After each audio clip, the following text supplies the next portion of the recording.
गुप्ता जी एक सेवानिवृत्त शिक्षक थे। सेवानिवृत्ति के पश्चात वे अपनी पत्नी के साथ गुड़गांव के एक छोटे से फ्लैट में रहते थे।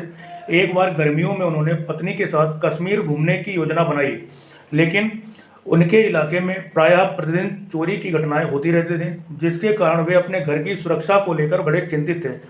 कश्मीर जाने से पहले गुप्ता जी ने सोचा कि अगर उनकी गैर मौजूदगी में कोई चोर उचक्का घुस गया तो वो घर की सारी अलमारी और बक्से तोड़कर क्षतिग्रस्त कर देगा, क्योंकि उसे कोई नकद तो मिलेगा नहीं।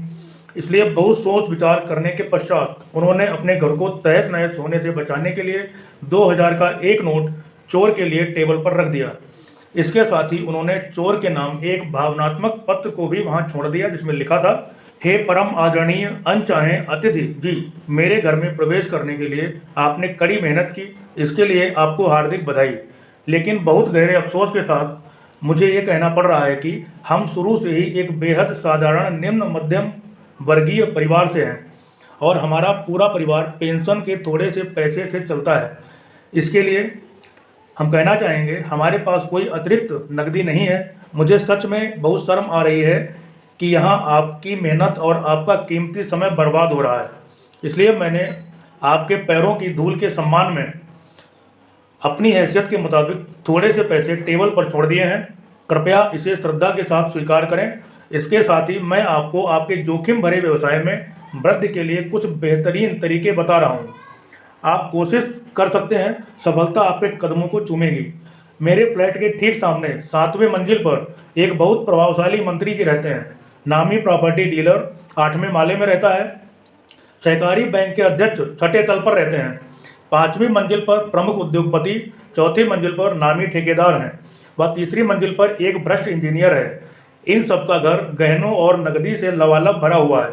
मैं निश्चित रूप से कह सकता हूं कि आपकी व्यावसायिक सफलता इनमें से किसी को भी तनिक भी नुकसान नहीं पहुंचाएगी और उनमें से कोई भी संभवतः पुलिस को रिपोर्ट भी नहीं करेगा। शुभकामनाओं के साथ आपका एक शुभ चिंतक। कश्मीर घूमने के बाद जब गुप्ता जी और उनकी पत्नी वापस लौटे तो उन्होंने अपने घर के अंदर टेबल पर एक बैग रखा मिला। बैग में 5 लाख रुपए नगद और एक पत्र रखा देखकर वे दोनों बेहद हैरान रह गए। उस पत्र में लिखा था, आपके बेहतरीन दिशा निर्देशों और मार्गदर्शन के लिए, जो आपने हमारा मार्गदर्शन किया है उसके लिए आपका बहुत बहुत धन्यवाद गुरुदेव। मुझे इस बात का बेहद अफसोस है कि मैं पहले आपके करीब क्यों नहीं आ पाया। आपके निर्देशानुसार मैंने अपने मिशन को सफलतापूर्वक पूरा किया है। आपकी इस बहुमूल्य सहायता के बदले में गुरुदक्षिणा के तौर पर एक छोटी सी राशि आपके लिए छोड़ने जा रहा हूँ।